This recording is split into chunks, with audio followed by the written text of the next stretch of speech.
Hello everyone, आज के video में हम बात करने वाले हैं ओवरऑल चैप्टर वेटेज का।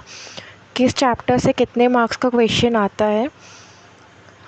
तो without wasting any time let's start a video. सबसे पहले हम बात करेंगे पार्टनरशिप अकाउंट्स फंडामेंटल्स की। फंडामेंटल्स से बेसिकली 11 मार्क्स का वेटेज है पूरे चैप्टर का, जिसमें से प्रोबेबली 1 मार्क्स का MCQ एक्सपेक्टेड है और 10 मार्क्स का फुल फ्लेज्ड क्वेश्चन जो आता है partner profit and loss account के साथ, वो एक्सपेक्टेड है। एक्सपेक्टेड क्या, वो आता ही है, कंपल्शन है वो एक क्वेश्चन का, वो हमेशा ही क्वेश्चन आता है फुल फ्लेज्ड। सेकेंड हम बात करेंगे गुडविल की।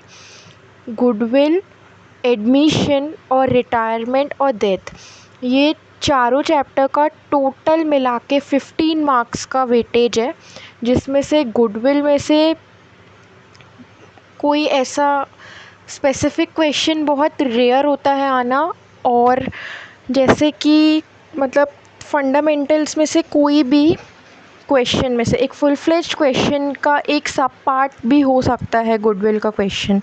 सपोज रिवैल्यूएशन अकाउंट में आपको गुडविल कैलकुलेट करने को बोल दिया, profit and loss appropriation account वाले क्वेश्चन में गुडविल का एक छोटा सा पार्ट डाल दिया, उसमें जो मोस्ट प्रोबेबली आने के चांसेस रहते हैं वो रहते हैं कैपिटलाइज्ड गुडविल में और सुपर प्रॉफिट में। एडमिशन में एक रिवैल्यूएशन का फुल फ्लेज्ड क्वेश्चन आने की चांसेस रहते हैं, और नहीं तो जनरल एंट्रीज आती है।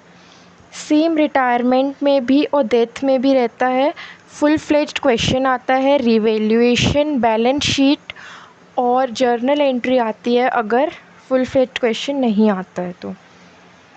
नाउ डिसोल्यूशन ऑफ पार्टनरशिप, इसमें रियलाइजेशन अकाउंट का एक फुल फ्लेज्ड क्वेश्चन आता है, नहीं तो जर्नल एंट्री आती है। ये टोटल इसमें से 8 मार्क्स का आता है, और इसमें से सेपरेट क्वेश्चन एक आता ही है जो कंपलसरी है। इश्यू ऑफ शेयर्स में फोरफिटेड शेयर्स का क्वेश्चन आता है और री इशू ऑफ शेयर्स का क्वेश्चन आता है। 10 मार्क्स का क्वेश्चन आता है और मोस्ट प्रोबेबली 1 मार्क का MCQ आता है। इशू ऑफ डिबेंचर में 8 मार्क्स का क्वेश्चन, इशू ऑफ डिबेंचर और रिडेम्पशन ऑफ डिबेंचर दोनों में से मिलाकर 8 मार्क्स का क्वेश्चन आता है, जिसमें से मोस्ट प्रोबेबली DRI और DRR के आने के चांसेस रहते हैं। और लास्ट हमारा जो है सेक्शन A से, वो आता है financial statements of a company का क्वेश्चन, जिसमें 7 मार्क्स का टोटल ओवरऑल आता है इस चैप्टर में से, जिसमें से बैलेंस शीट आती है एक बनाने के लिए, और एक सब क्वेश्चन आता है हेडिंग और सब हेडिंग का। दोनों में से कोई एक क्वेश्चन आता है, या तो हेडिंग सब हेडिंग का क्वेश्चन आता है, या तो बैलेंस शीट वाला क्वेश्चन आता है। अब आते हैं पार्ट 2 पर। पार्ट 2 पे सबसे पहला चैप्टर है फाइनेंशियल स्टेटमेंट्स एनालिसिस। ये पूरा थ्योरी चैप्टर है और इसमें से प्रोबेबली 1 या 2 मार्क का MCQ आता है।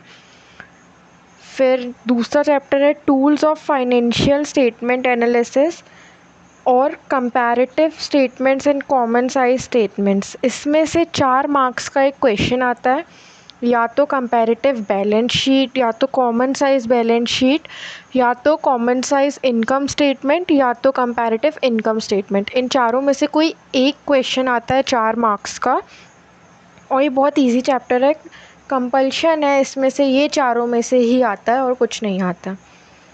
फिर है रेशियो एनालिसिस और अकाउंटिंग रेशियोज़। इसमें से 8 मार्क्स का क्वेश्चन आता है, जिसमें से सबसे ज़्यादा चांसेस प्रॉफिटेबिलिटी रेशियो और एक्टिविटी रेशियो के आने के रहते हैं।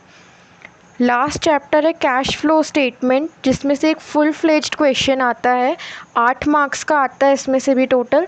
फुल फ्लेज्ड क्वेश्चन में इन्वेस्टिंग, ऑपरेटिंग और फाइनेंसिंग एक्टिविटीज़ तीनों को मिलाकर एक क्वेश्चन बनाते हैं, वो वाला क्वेश्चन आता है इसमें।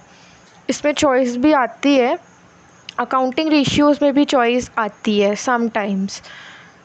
तो ये था पूरा मार्क डिस्ट्रीब्यूशन के बारे में।